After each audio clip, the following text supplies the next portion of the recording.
विक्रांत आणि स्वाती नुकतेच शहरात येऊन स्थायिक झाले होते। दोघेही डॉक्टर होते। त्यांना एक छोटी मुलगी होती 7 वर्षाची। तिचे नाव होते परी।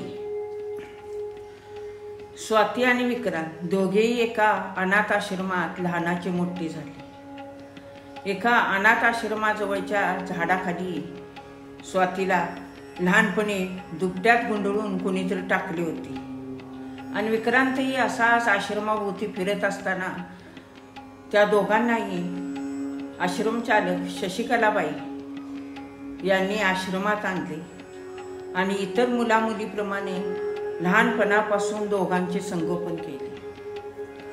विक्रांत आणि स्वाती दोघेही खूप हुशार होते। शशिकलाबाई फार प्रेमळ मायाळू होत्या। त्यांनी इतर मुलामुलीप्रमाणे त्या दोघांचे संगोपन चांगले केले, लहानाचे मोठे केले आणि दोघेही हुशार असल्यामुळे शशिकलाबाईंच्या सहकार्याने आणि त्यांच्या हुशार बुद्धिमत्तेने दोघेही आज डॉक्टर झाले होते आणि ते शहरात नुकतेच येऊन स्थायिक झाले होते। अधूनमधून ते शशिकलाबाई यांना भेटण्यासाठी जात होते, त्यांचा आशीर्वाद घेऊन येत होते। विक्रांत एका हॉस्पिटलमध्ये डॉक्टर होता आणि स्वातीचं एक क्लिनिक होतं। दोघेही सकाळी लवकर 9 वाजता आपापल्या कामावर जायचे। मग परीला शाळेत सोडण्यासाठी, शाळेतून आणण्यासाठी, घरचं सगळं बघण्यासाठी त्यांनी गावाकडच्या एक मावशी कामाला ठेवल्या होत्या। चहा, नाश्ता, जेवण, परीला शाळेत सोडणे, तिचा डबा देणे, तिला घेऊन येणे, ही सगळी कामे मावशी करायच्या। दोघेही सकाळी नाश्ता आपापला डबा घेऊन कामावर जायचे, विक्रांत आणि स्वाती। मग मावशी परीचा डबा भरून तिला शाळेत सोडून यायच्या। असेच एक दिवशी मावशी परीला शाळेत सोडून आल्या। परी परत शाळा सुटल्यावर तिला आणायला गेल्या। परीला घेऊन मावशी आल्या आणि आपले काम करण्यासाठी निघून गेल्या। परीला घरात एकटीला करमायचं नाही, मावशी आपल्या कामात असायच्या। त्यामुळे परी मोबाईल घेऊन मोबाईलवर अशी बोलत बसायची। तसंच त्या दिवशी परी शाळेत आल्यावर मावशीने खायला दिलं, खाल्लं आणि परी मोबाईल बरोबर खेळत बसली। तिने मोबाईल घेतला आणि उगीचच नंबर फिरवत बसली तर एके ठिकाणी फोन लागला। तो लागला कुठे? एका वडापाव सेंटरला। तिकडून पलीकडून आवाज आला, हॅलो, कोण बोलतोय? वडापाव सेंटर। परी कुतकुत हसायला लागली आणि म्हणाली, अहो, मी नाही फोन लावलेला, मी गंमत करत होते म्हणून फोन लागला काका तुम्हाला। असे म्हणल्यावर बर बर करत वडापाव सेंटरच्या मालकाने फोन ठेवून दिला। नंतर परीने रिंग फिरवल्या, एका कापड दुकानात फोन लागला। मग त्याही मालकाने विचारले, काय पाहिजे आपल्याला? कपडे पाहिजेत काय?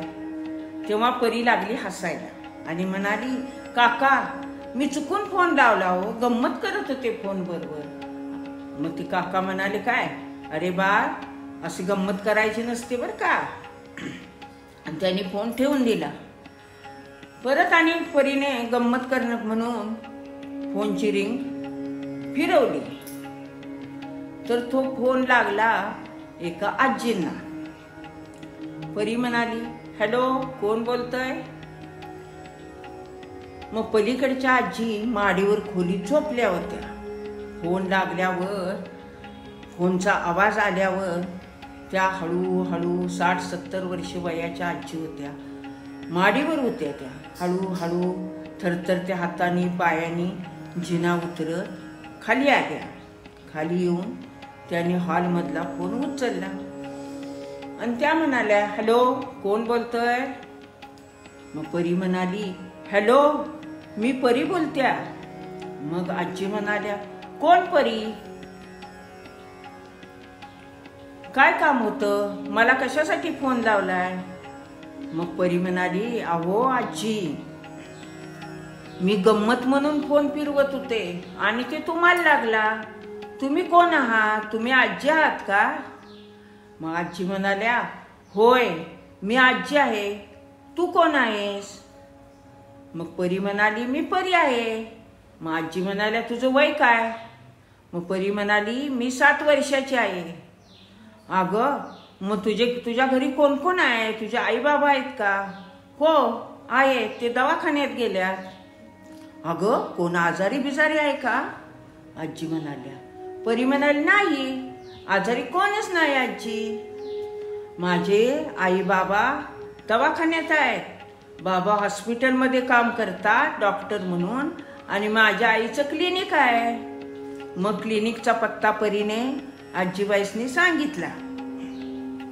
अगं बाळ, पण बरोबर आहे तुझं. घरी मोठं माणूस नाही, असं फोन निनावी लावायचं नसत्यात. लोकांचा संभ्रम होतो. लोक काय म्हणतील बरं? परत असं फोन लावायचं नाही, कळलं? मग परी म्हणाली, होय आजी, मी असं फोन लावणार नाही, पण मला गंमत म्हणून लावा वाटते. माझ्यावर बोलायला कोण नाही, खेळायला कोण नाही. घरी मी एकटीच आहे, मावशी त्यांच्या कामात असतात. मग आजी म्हणाली, बर परी, आता परत असं लावू नको. मग परी म्हणाली, आजी मला तुमचा नंबर दे की. मग आजी म्हणाल्या, अगं परी, मला फोन लावलास तोच माझा नंबर आहे. नाही हो आजी, तो नंबर माझ्या लक्षात नाही, मी गंमत म्हणून लावलाय. तुम्ही मला नंबर सांगा तुमचा. आजी सांगा ना, असं का करताय? बर घे माझा नंबर, 100691. मग परीने आपला आजीने सांगितलेला नंबर आपल्या एका वहीत लिहून ठेवला. परत परी म्हणाले, आजी तुमचा ॲड्रेस द्या, म्हणजे तुमचा पत्ता सांगा मला. अगं बाळ, बरं सांगते. मग आजीनं आजीच्या वाड्याचा पत्ता सांगितला. परीने तो आपल्या वहीत लिहून ठेवला. परी अतिशय हुशार मुलगी होती. ती इयत्ता 2रीत होती. मग परी आजीला म्हणाली, आजी तुमच्या घरी कोण कोण असतंय? मग आजी म्हणाल्या, अगं बाळ, माझ्या घरी माझा मुलगा आहे, सुनबाई आहे, एक नात आहे, नातू आहे. केवढा आहे नात तुमची आजी? अगं तुझं वय किती परी? परी म्हणाली, माझं वय 7 वर्ष.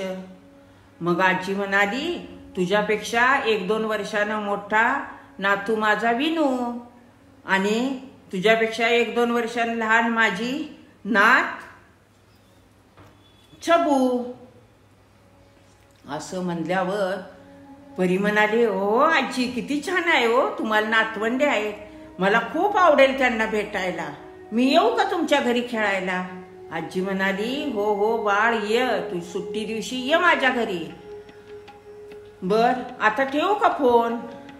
थांबा ना आजी, असं काय करताय? माझ्याबरोबर बोला की.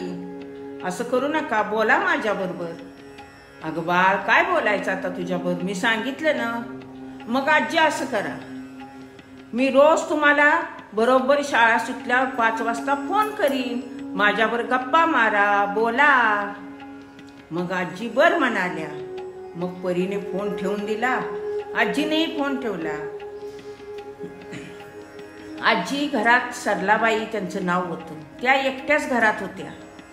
त्यांना एक मुलगा होता, शंतनू नावाचा. रजनी नावाची सुनबाई होती. विनू आणि छबू नातू आणि नात होती. त्यांचं सगळं काही चांगलं चाललं होतं. लहानपणीच शंतनूचे वडील गेल्यामुळे आजीने शंतनूला खूप लाडात वाढवले, त्याचे शिक्षण पूर्ण केलं. शंतनू पण खूप हुशार होता. आजीने शंतनूला खूप शिकवले आणि शंतनू मोठा इंजिनियर झाला. इंजिनियर झाल्यावर त्याला अमेरिकेत नोकरी मिळाली. मग आजीने त्याचं लग्न केलं. रजनी घरात आली. नातवंडे झाली, विनू आणि छबू. आजीचं सगळं काही चांगलं चाललं होतं. शंतनू वर्षातनं एकदा बायको मुलांना भेटाय घरी यायचा. परत परत आजी, छबू, विनू आणि रजनीला घेऊन अमेरिकेत घेऊन गेला. पूर्ण अमेरिका फिरवून दाखवली. परत गावाकडे आणून सोडलं. मग शंतून एकटा अमेरिकेत होता आणि आजी, विनू, छबू आणि रजनी सुनबाई गावाकडे राहत होते. आजींचा वडिलार्जित खूप मोठा वाडा होता गावाकडे. शहरापासून 1-2 किलोमीटर अंतरावर एक छोटंसं खेडेगाव होतं. त्या खेडेगावात पूर्वीपासून त्यांचा वाडा होता. वाडा अगदी चौकोसी वाडा होता, मजबूत, मोठाच्या मोठा वाडा होता. वाड्याच्या पाठीमागे आंब्याची, नारळाची झाडे होती. दारात असे फुलझाडे, बाग बगीचा होता. घर खूप चांगलं होतं आजीचं. आजीचं मन त्या घरात खूप रमायचं. मग एकदा काय झालं, शंतून आला आणि आपल्या आईला म्हणाला, आई आता आपण सगळ्यांनीच अमेरिकेत जायचं, कायमचं राहायला. म्हणताना आजी काय म्हणाली, अरे शंतनू, बरोबर आहे तुझं, अमेरिकेत कायमचं राहायला जायला, पण मला हे पटत नाही रे बाळ. आपल्या गावाकडे एवढा मोठा वाडा आहे, वडिलार्जित आहे, ही वडिलार्जित वास्तू आहे आपली. तुला पाहिजे तर रजनीला आणि छबू आणि विनूला घेऊन जा. वर्षातनं 1-2दा तुम्ही सगळीच इथं येत जावा. मी आता एकदा तुझ्यावर येऊन अमेरिका बघितल्या, त्यामुळे मी इथंच राहते. आपली वडिलांचीच वास्तू आहे, इथं माझं मन रमतंय. आणि तुम्ही वर्षातनं 1-2दा येऊन आपल्या वाड्यात राहून खाऊन पिऊन मौज मजा करत जावा, येत जावा. हे काय शंतूनाला पटलं नाही. तो म्हणाला, आई अशी कशी करतेस? मी काय म्हणतो, आपण हे वाडा विकूया, सगळं विकून अमेरिकेत जाव्या, कायमच राहायला. मग सरलाबाई म्हणाल्या, अरे शंतनू, असं काही करू नको. आपली वडिलार्जित ही वास्तू आहे आणि इथंच राहणं मला बरं वाटतंय. तू नोकरी कर अमेरिकेत, माझी ना नाही, पण तू अमेरिकेत स्थायिक होऊ नको, परदेशात स्थायिक होऊ नकोस. तू नोकरी कर आणि शेवटी आपल्या भारतात येऊन स्थायिक हो. कसं आहे, आपली भारतीय संस्कृती आपल्याला प्रिय आहे. आपल्या चालीरीती, संस्कार, सण वार हे आपले भारतीय संस्कृती सगळं चांगलं आहे. आणि ही संस्कृती सोडून अमेरिकेत नाही कायमचं राहायचं. तू नोकरी कर, पण स्थायिक मात्र आपल्या भारतात हो. का तर ही भारतीय आपली संस्कृती अतिशय चांगली आहे, त्यामुळं इथंच तू ये. तेवढ्या रजनी आली आणि म्हणाली, अहो काय त्यांना सांगताय सासूबाईंना? त्यांना पटणार आहे का? त्यांना वाडा सुटणार नाही. त्यांना वाडा प्रिय आहे. त्यांना अमेरिकेत यायचं नाही. त्यांना इथंच खेडेगावात राहावं वाटतंय. तुम्ही त्यासनी आग्रह करू नका, त्या येणार नाहीत. आणि दुसरं म्हणजे काय, त्यांनी एकदा अमेरिका बघितल्या आणि जर त्या आल्या तर आपल्याला कुठलाही आनंद अमेरिकेत एन्जॉय करायला मिळणार नाही. कारण त्या आपल्या वाटेत एक अडचण होणार आहे. आपल्याला सुखासमाधानाने अमेरिकेत राहता येणार नाही. एक अडचणच आहेत त्या. आणि आपल्या आनंदावर विरजन नको, त्यामुळे त्यांना आग्रह करू नका, असं रजनी म्हणाली. म्हणताना शंतून म्हणाला, अगं गप ग तू, मी आईला तयार करतोय न्यायला. तुम्ही काही तयार करू नका, त्या येणार नाहीत आणि मला हे अडगळ नको आहे, अशी रजनी म्हणाली. रजनी म्हणाल्यावर सरलाबाईंच्या डोळ्यात अश्रू उभा राहिले. त्यांचं डोळं अश्रूने दबदबलं आणि डबडबलं. मनात जे होतं ते त्यांच्या अश्रूच्या रूपानं गालावरून ओघळून टप टप टप त्यांच्या पदरावर पडू लागले. सरलाबाईंना समजेना काय बोलावं मुलाला, सुनेला, काय सांगावं. त्यांना असं वाटत होतं, ह्या मुलानं सुनानं आणि नातवंडाने अमेरिकेत राहावं आणि वर्षातनं 1-2दा इथं यावं, कायमचं तिथं राहून, एवढीच त्यांची इच्छा होती. त्यांना कसं व्हायचं, त्या छबू आणि विनू बरोबर आनंदाने खेळायच्या. नातवंड घरात होती, घर भरल्यासारखं वाटायचं. त्या नातवंडावर खेळायच्या. आंधळी कोशिंबीर, लपंडाव, पाठीमागं आंब्याच्या झाडाजवळ, नारळाच्या झाडाजवळ छबीभर आणि विनूभर खूप खूप खेळायच्या. त्यांना आनंद व्हायचा. त्यामुळं त्यांना ती कायमची राहायला जाते अशी कल्पना सहन झाली नाही. त्यामुळे त्या तशा बोलत होत्या. पण शंतनूला आपली आई पाहिजे होती, पण रजनीला सासूबाई नको होत्या. त्यामुळे ती कडवट बोलत होती.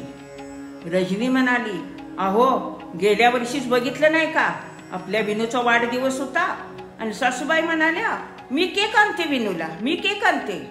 आणि सकाळी गेल्या ते संध्याकाळीच विनूचा वाढदिवस झाल्यावर आल्या. माझ्या मुलाला केक सुद्धा खायला मिळाला नाही. त्यामुळे त्यांचं हे असं वागणं आहे. त्यामुळे त्यांना अमेरिकेत अजिबात नको. आपल्या आनंदात विरजन पडायला त्या नकोच आहेत. असं बोलल्या सरलाबाईंना घाईवरून आलं. काय बोलावं सुचेना. त्यांच्या डोळ्यातनं टपाटपा अश्रू गालावरून वगळून पदराव पडले. पदर त्यांचा ओला चिंब झाला. त्या गप्प आणि शांत बसल्या. शेवटी शंतनू म्हणाला, आई तुला थोडेफार पैसे ठेवतो इथं, काही लागले तर फोन करत जा. आणि तुला एक वेळ बघण्यासाठी घड्याळ ठेवतो इथं, त्या घड्याळात वेळ बघत जा. सरलाबाई म्हणाल्या, बाळा शंतनू मला घड्याळ नको आहे रे, मला घड्याळ कशाला लागतंय. मी म्हातारी बाई, घड्याळाची मला गरज नाही. घड्याळ बघून मी कुठं जाणार आहे. वेळ काळ माझी गेली, सगळी संपली आता वेळ काळ. मला घड्याळाची गरज नाही. आणि जर पुढं मागं माझं काय झालं तर आपली ही आजूबाजूची लोक आहेत, ती माझं सगळं सोपस्कार करतील. तू काही काळजी करू नकोस. आपली भारतीय संस्कृती अशी आहे, शेजापाजारी एकमेकांना जीवाला जीव देतात, एकमेकांच्या सहकार्याला धावून येतात. अशी लोक आपल्या अवतीभोवती आहेत. त्यामुळे मला घड्याळाची गरज नाही. असं म्हणल्यावर शंतनूने ते घड्याळ रागानं आपटलं. जुनच घड्याळ होतं, तो आईसाठी दुरुस्त करून लावत होता.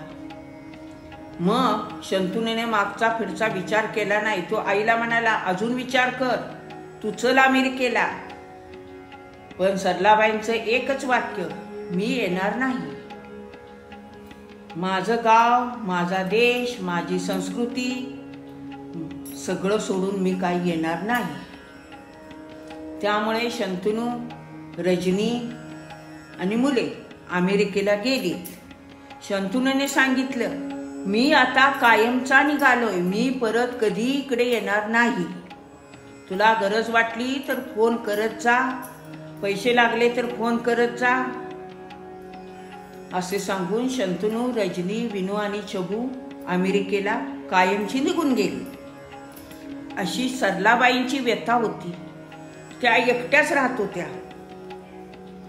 कधी गरज वाटली तर जवळच एक विठ्ठल रुक्माईचं मंदिर होतं, त्या मंदिरात जाऊन बसायच्या, नामस्मरण करून अश्रू ढाळत बसायच्या. त्यांची एक मैत्रीण होती विमलाबाई, त्याही मंदिरात यायच्या. दोघी मग एकमेकीवर गप्पा मारायच्या आणि घराकडे यायच्या. पोटापाण्याला करून खायच्या सरलाबाई. सकाळी देवपूजा आटपून शांत खुर्चीवर अशा बसायच्या. आपल्या आयुष्याचं चित्र मनापुढं रेखाटत शांत बसायच्या. अशाच त्या एके दिवशी बसल्या होत्या, परत जाऊन झोपल्या आणि ह्या परीचा, अल्लड परीचा सरलाबाईंना फोन आला. मग दुसऱ्या दिवशी काय झालं, दुसऱ्या दिवशी मावशी परीला शाळेत सोडून आल्या. परीला मावशी सोडून आल्यावर काय झालं, मावशी घरात आल्या.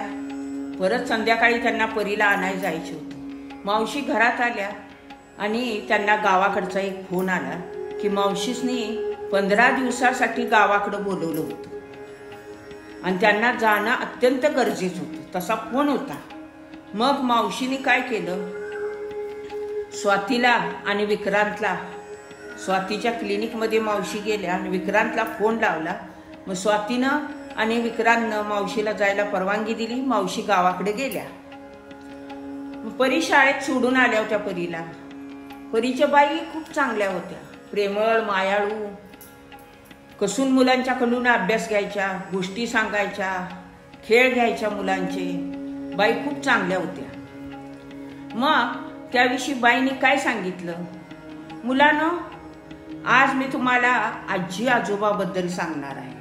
कुणाकुणाला आजी आजोबा आहे त्यांनी हात वर करा आणि उठून सांगायचं. राहुल उभा राहिला, म्हणाला बाई मला आजी आजोबा आहेत. आईची आई आणि आईचे बाबा आहेत. पंकज उभा राहिला, तो म्हणाला बाई मला पण आजी आजोबा आहेत, पण बाबांचे आहेत. बाबांची आई आहे आणि बाबांचे वडील आहेत, ते माझ्या आजी आजोबा. बर. बाई म्हणाल्या ठीक आहे. मग परी तू सांग, तुला आजी आजोबा आहेत का, कसे आहेत ते? मग परी म्हणाली बाई मला आजी आजोबाच माहित ना, कसे असतात आजी आजोबा, कुणाला म्हणायचे आजी आजोबा? मग बाई म्हणाल्या अगं परी, आपल्या आईचे आई बाबा ते आपल्या आजी आजोबा आणि बाबांचे आई बाबा ते आपल्या आजी आजोबा, यांना आजी आजोबा म्हणायचे असते. तुला कळेल, तू काय काळजी करू नको, मी आणि नंतर तुला समजावून सांगते, असं बाई परीला म्हणाल्या. आणि मुलांना मुलींना बाईंनी काय सांगितलं, हे बघा मुलांनो आणि मुलीनो, उद्या आजीबद्दल 5 ओळी लिहून आणायच्या, कळलं? सगळ्या मुला मुलींनी हो आम्ही आणतो असं सांगितलं. मग शाळा सुटली, परी आली, नेहमीच्या ठिकाणावर येऊन उभा राहिली. तिला मावशी गावाकडे गेलेल्या माहित नव्हत्या. बराच वेळ तिनं मावशींची वाट बघितली तरी मावशी आली नाही. मग परीने वाट बघून बघून मावशी आल्या नाहीत म्हणून परी हळूहळू रस्त्याच्या एका बाजूने चालत चालत आपल्या आईच्या क्लिनिकमध्ये गेली. आणि क्लिनिकमध्ये गेल्यावर बाहेरच स्टुलावर एक पेशंट आजी बसल्या होत्या. परी पटकन त्या आजीजवळ जाऊन बसली आणि म्हणाली आजी, तुम्हाला आजी म्हणतात का हो? मग त्या पेशंट आजी म्हणाल्या होय बाळ, का ग, काय झालं? नाही हो, तुम्हीच आजी आहे का? आजी म्हणजे आईची आई, बाबांची आई, तीच आजी ना? मग त्या आजी हसल्या आणि म्हणाल्या हो बाळा, आईची आई म्हणजे आजी, बाबांची आई म्हणजे आजी, तशीच मी आजी आहे. बर बर. तेवढ्यात स्वाती पुढे पेशंट होती. स्वाती पेशंट तपासत होती, ती आतच होती. आणि स्वातीच्या हाताखाली रेश्मा नावाची एक मुलगी असिस्टंट म्हणून काम करत होती.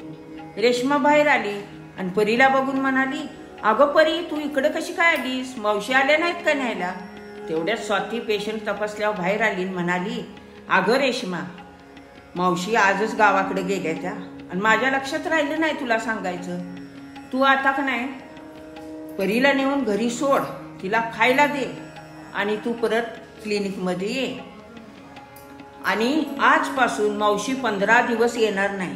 आजपासून मी किंवा विक्रांत परीला शाळेत सकाळी सोडीन आम्ही, पण संध्याकाळी आणायची ड्युटी तुझी. तू रोज संध्याकाळी शाळा सुटल्यावर परीला घेऊन यायचं. मग रेश्मा बर म्हणाली. मग परीला घेऊन ती घरी सोडायला निघाली. वाटेत रेश्माने एक चॉकलेट घेतलं परीसाठी आणि घरात गेल्या.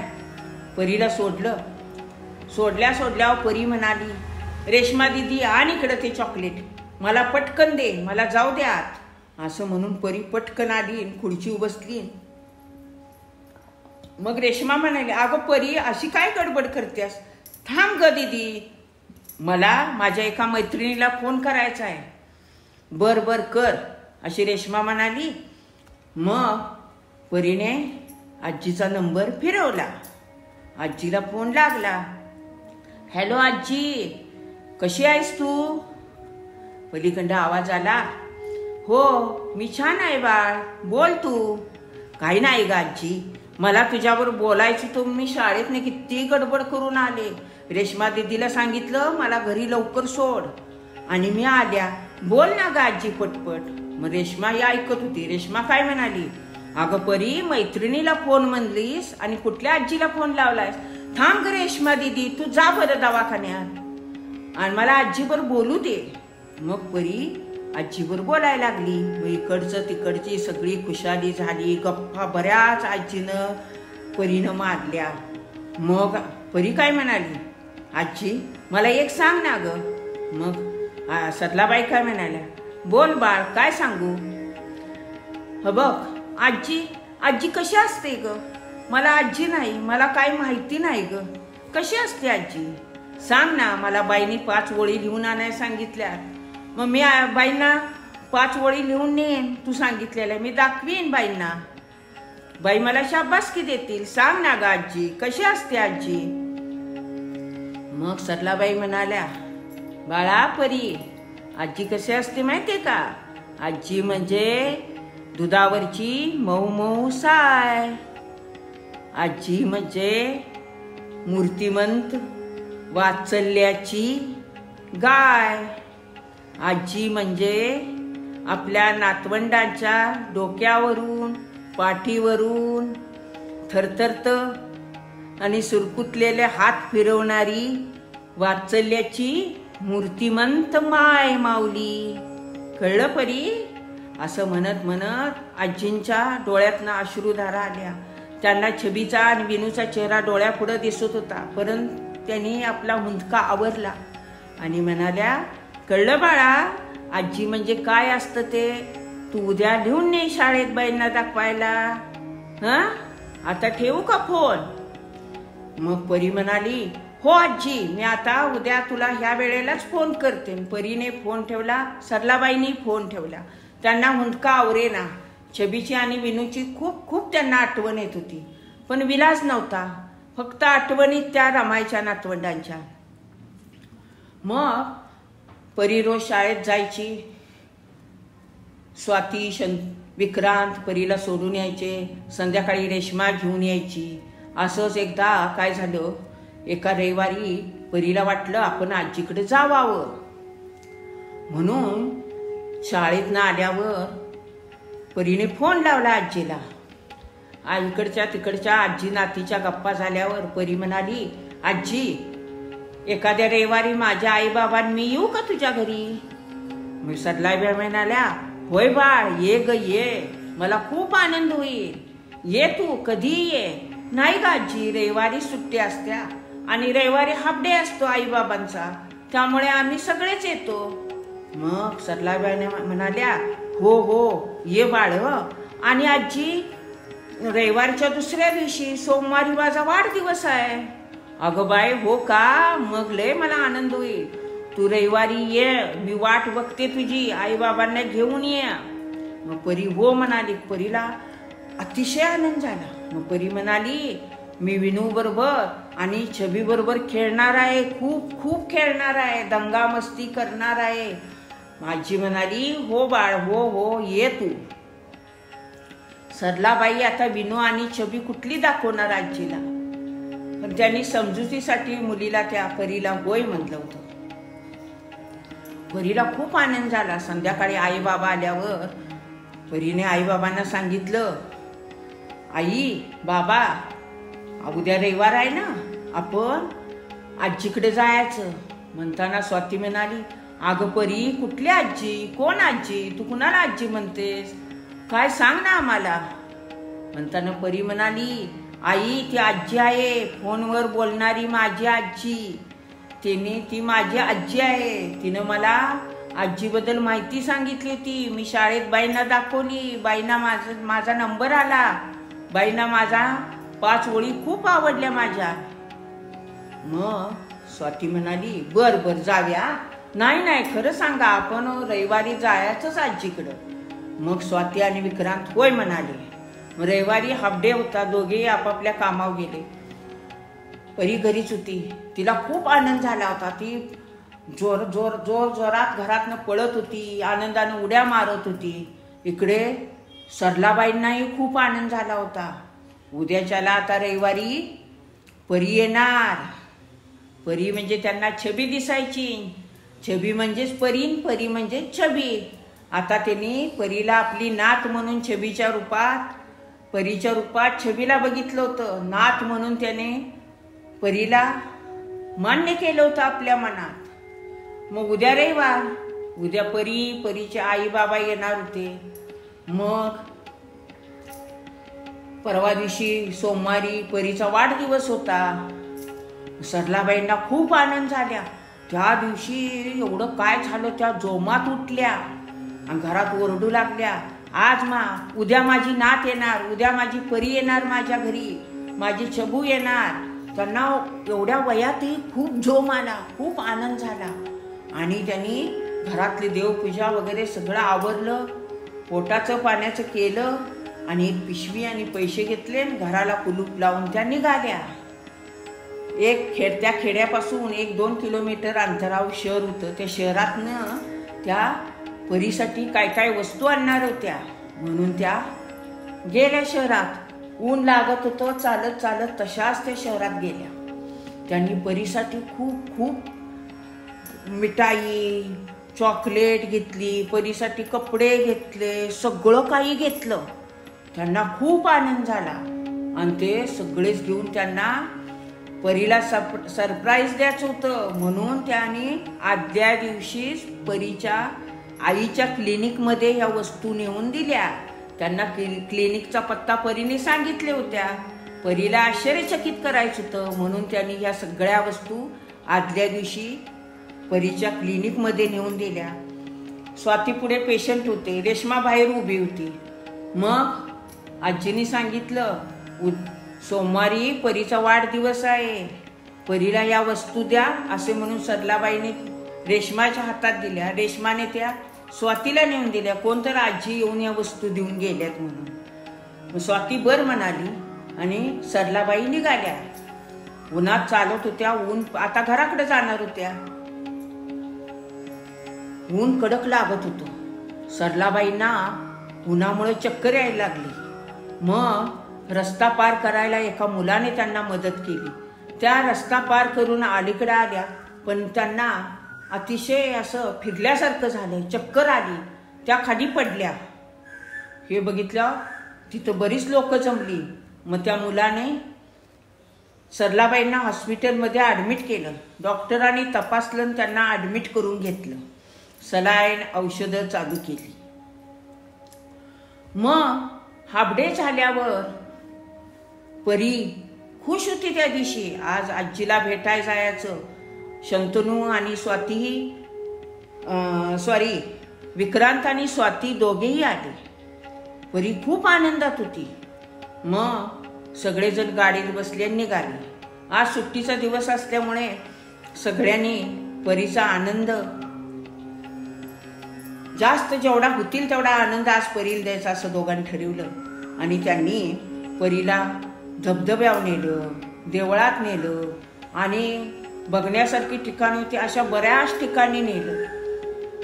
आईस्क्रीम खायला दिलं. परीनं खूप खूप मज्जा केली. शेवटी परी म्हणाली, आई बाबा आता कुठे जायचं? माझ्या आजीकडे. आई बाबा पण खुश होते, ते आले. मग परीने सांगितलेल्या पत्त्यावर आजीच्या घरापाशी ते आले. येऊन बघत्या तर वाड्याला खुलू, घर बंद होतं. भला मोठा वाडा होता, झाडे, दारात बगीचे, मागं आंब्याची नारळाची झाडे बघून मन प्रसन्न झालं. सगळे आत गेले, पण दरवाजाला खुलू. स्वातीने आणि विक्रांतने इकडे तिकडे बघितलं, कोणीही तिथे नव्हतं. त्यांनी हाका मारल्या आजी आजी करून, तरी उत्तर आले नाही. दरवाजाला कुलूप होतं. मग सगळे बाहेर आले. अगं परी, आजी कुठे गेल्यात? परी म्हणाली, आजीने मला फसवलंय. आजी माझ्याशी खोटं बोलली. मला आज भेटणार होती, ती नाही भेटली म्हणून रागाने परी जाऊन गाडीत बसली. मग स्वाती म्हणाली, अगं परी तसं नाही ग, आजींना काहीतरी काम लागलं असेल म्हणून ते गेले असतील कुठेतरी, असं समजू नको. नाही, मला आजीने फसवले. एकच वाक्य बोलत परी रुसून गाडीत बसली. मग विक्रांतने तिथे एक छोटंसं किराणा दुकान होतं, त्या दुकानदाराला विचारलं, अहो इथं या वाड्यात राहतात त्या आजी कुठे गेल्यात? मग ते दुकानदार म्हणला, अहो मी काल सकाळी आजींना पिशवी हातात घेऊन जाताना बघितलं, पण त्या काय परत येताना मी काय बघितलं नाही. मग विक्रांतने विचारले, कोण असतं त्यांच्या घरी?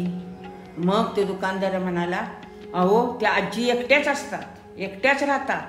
त्यांना एक मुलगा आहे, सून आहे, 2 नातवंड आहे. त्या अमेरिकेत असतात, कायमची राहायला गेलेत. मग विक्रांतने विचारलं, आजी एकट्या असतात? हो, त्या एकट्याच असतात इथं. मग परीची कशी बशी समजूत काढत ते सगळे घराकडे आले. मग संध्याकाळी विक्रांत पेशंट बघण्यासाठी दवाखान्यात गेला. तर एक त्याच्या हाताखालचे डॉक्टर एका आजीबाईंना ऑक्सिजन लावत होते. म्हणताना विक्रांतने विचारले, कोण आहे हा पेशंट? म्हणताना ते डॉक्टर म्हणाले, या आजी रस्त्यात चक्कर येऊन पडल्या होत्या. त्यांना एका मुलाने आणून ॲडमिट केले. आपण त्यांना औषध उपचार करूया. मग विक्रांत म्हणाला, ठीक आहे, करा. त्यांचं कोणीही नसेल त्यामुळे असू दे. आणि विक्रांत घराकडे आला. पण विक्रांतला एक समजेना, आपली परी म्हणत होती त्याच आजी असतील का? नक्की त्याच आजी असतील असं विक्रांतने मनाशी ठरवलं.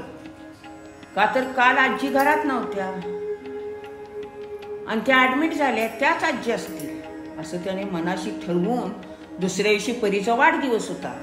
मग विक्रांत, स्वाती, परी सगळेजण. विक्रांत काय म्हणाला, परी बेटा, आपण तुझ्या वाढदिवसाचं गिफ्ट का नाही आईच्या क्लिनिकमधल्या पेशंटला आणि हॉस्पिटलमधल्या पेशंटला मिठाई द्यायचं आणि वाढदिवस सेलिब्रेट करायचा. सगळ्यांना चांगलं बरं होण्याची देवाला प्रार्थना करायची आणि मिठाई भेट द्यायची. परीला ही आयडिया खूप आवडली. मग वाढदिवसा दिवशी परी, स्वाती आणि विक्रांत स्वातीच्या क्लिनिकमध्ये गेले. तेथील पेशंटला सगळ्यांना मिठाई दिली. बरे हो तुम्ही सगळे असं परीनं सगळ्यांना सांगितलं. आणि मग ते हॉस्पिटलमध्ये आली.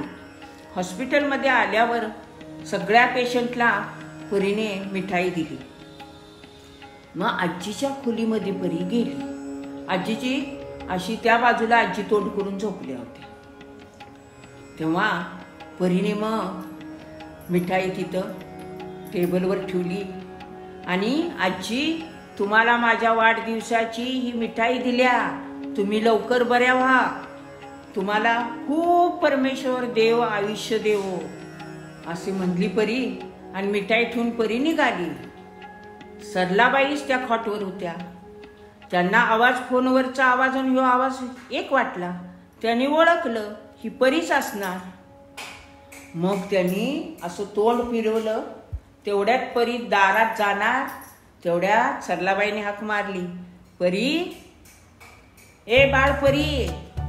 आजीचा आवाज ऐकल्यावर काय सांगावं, परीला इतका आनंद झाला, इतका आनंद झाला, ती आनंदाने बेहोश झाली आणि पळत पळत येऊन सरलाबाईंना मिठी मारली, माझी आजी, माझी आजी, माझी आजी करत.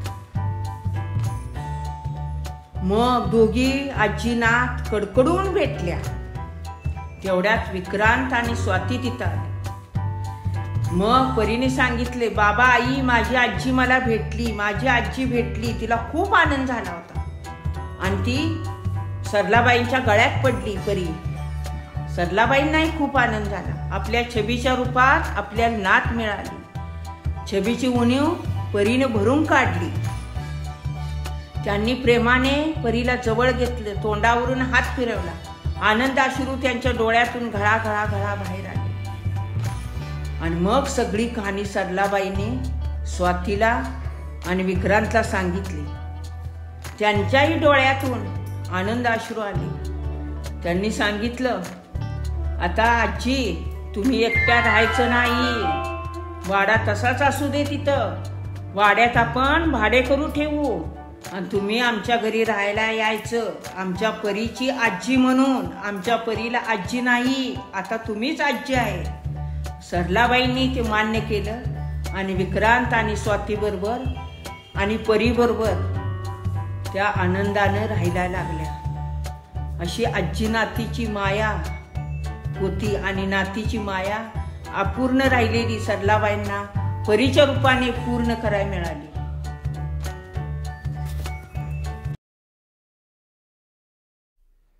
हा व्हिडिओ आवडला असेल तर आपल्या आजीच्या गोष्टी चॅनलला लाईक करा, शेअर करा आणि सबस्क्राईब करा.